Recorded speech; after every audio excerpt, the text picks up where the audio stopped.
The grand assembly hall of the Galactic Consortium fell silent as the holographic display flickered to life. 3,000 years had passed since humanity first ventured beyond their solar system, and in that time, they had become the galaxy's most reliable, if unremarkable, shipbuilders. Their vessels were functional, efficient, and utterly predictable, exactly what the elder races expected from the young species. Julia Martinez stood at the podium, her dark eyes scanning the assembled delegates from 47 different species. As Earth's chief naval architect, she had waited her entire career for this moment. Behind her, concealed beneath a shimmering privacy field, sat humanity's latest creation. "Esteemed delegates," Julia began, her voice steady despite the weight of 1,000 judgmental stares. "For 3 millennia, humanity has served the consortium faithfully. We have built your cargo haulers, your passenger liners, your mining platforms. We have followed every regulation, adhered to every standard, and never once questioned the limitations placed upon our designs."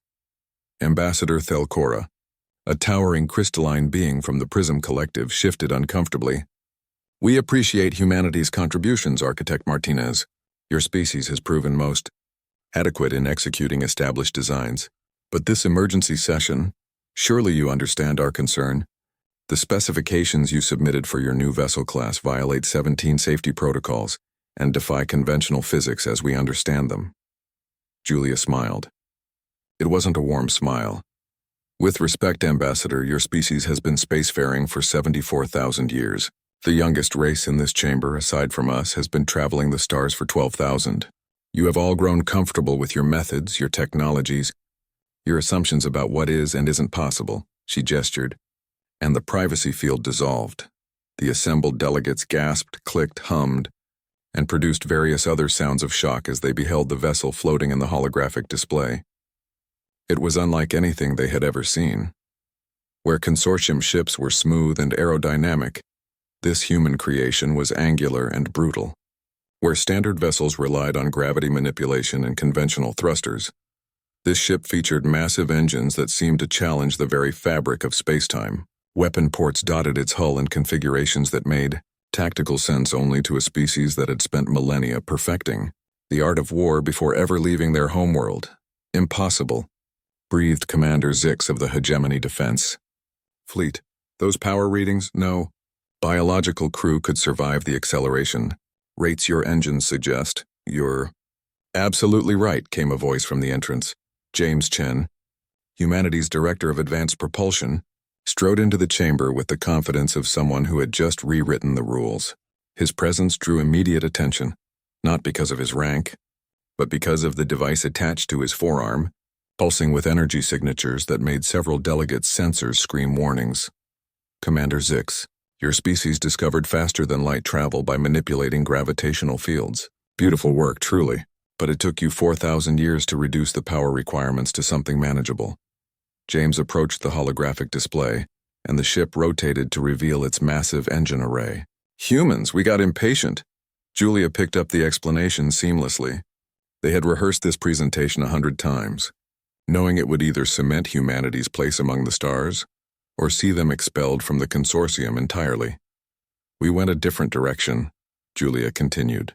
"Instead of trying to bend space gently, we decided to punch through it. Our ships don't slide between the stars. They tear through reality itself, leaving temporary rifts that collapse behind them. It's violent, it's dangerous, and it's 3 times faster than anything the consortium currently operates." The chamber erupted in chaos. Delegates shouted over one another, their translation devices struggling to keep pace with the cacophony of languages and alarm.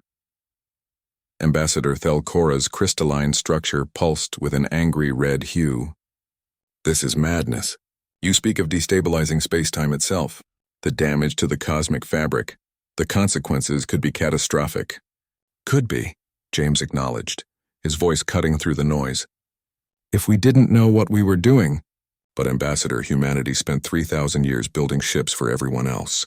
We learned from 47 different species, studied every drive system, every energy generation method, every trick and innovation the galaxy had to offer.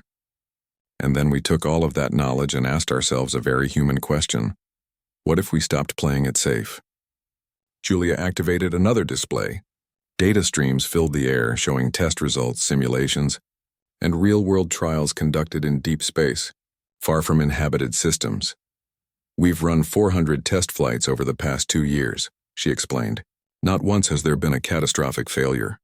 Yes, our ships stress space-time more than yours. Yes, they require shielding that would bankrupt most species to produce. And yes, they're designed with the assumption that sometimes the universe needs a little push. But why? Ambassador Thelcora's anger had given way to genuine confusion. Why risk so much? Why abandon 3,000 years of proven cooperation? Julia and James exchanged glances. This was the moment that would define humanity's future. Because we're tired of being adequate, Julia said softly.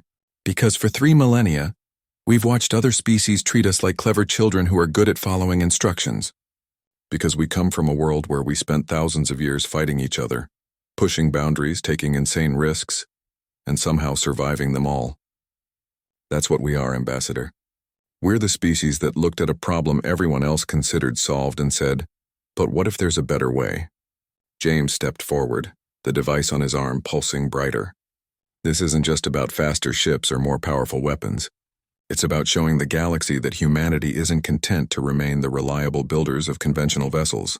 We're innovators. We're risk-takers, and we're done apologizing for it. The silence that followed was deafening. Finally, Commander Zick spoke, his multiple eyes fixed on the holographic vessel. If your designs are as revolutionary as you claim, they will change everything.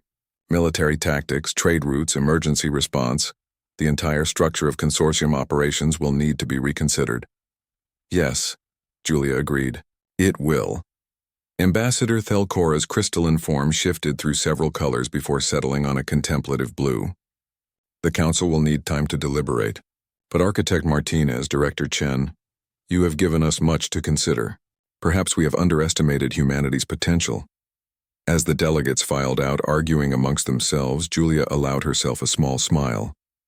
Behind them, the holographic display showed not just one ship, but an entire fleet under construction in Earth's orbital shipyards. James leaned close and whispered, "Think they're ready for Phase 2? Julia's smile widened. "Let's give them a few years to adjust to Phase 1 first. Above Earth, the first of humanity's bold new vessels prepared for its maiden voyage, ready to show the galaxy that sometimes the youngest species has the most to teach."